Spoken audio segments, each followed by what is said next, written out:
Good morning everyone! Welcome to my YouTube channel. This is your Kapogi channel. So guys, update muna tayo sa aking mga alaga. So ito yung aking partner. Tatlo sila. So nag 3 months sila nung September 5. Hello, update muna po tayo. Ayan guys. Ayan, kumakain na po sila. Then, ito naman po yung aking dalawa, bago. So, nag 1 month po sila nung September 3. 1 month na po sila. So guys, yan. Yung aking fig, dalawa. Sila guys, yan. So, update muna tayo sa aking isang inahin kay si Mother Piggy yan.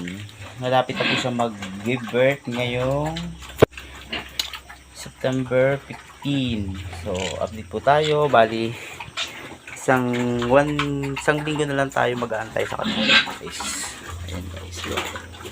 Hello. Ayan guys. Yan. Medyo masungit siya kasi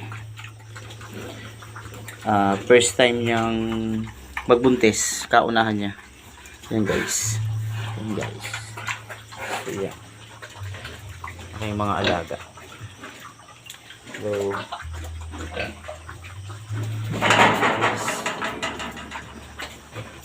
guys. Ang dilaw makulit. Hello, Piggy. Oink, oink. Oink, oink. Hello. Oink, oink. 1 month na po sila ngayon. Yan. Hey, guys. Huwag po tayong susuko sa pag-aalaga.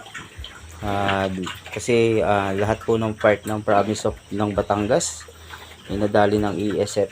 Bali last year din nadali rin po, kaya lang kailangan ko pa rin pong magpatuloy kasi ito po yung passion ko.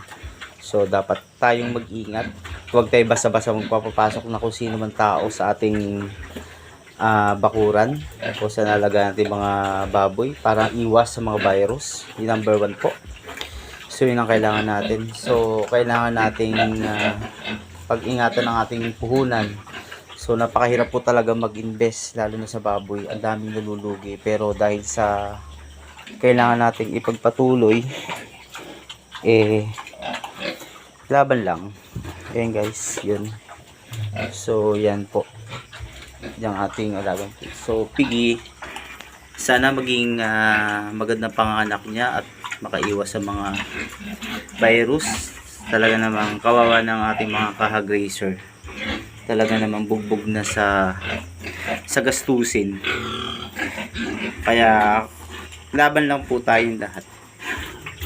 Tiis lang, kumbaga.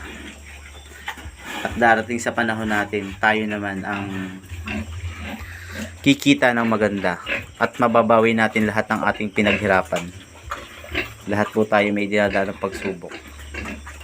Okay guys, thank you so much for watching my YouTube channel, my small YouTube channel. Sa lahat po ng aking subscribers, thank you so much po sa lahat po na sumusubaybay. Bihira man po makapag-update ng aking video. So, lagi lang po nagpapatuloy. Thank you po, God bless everyone. Bye bye.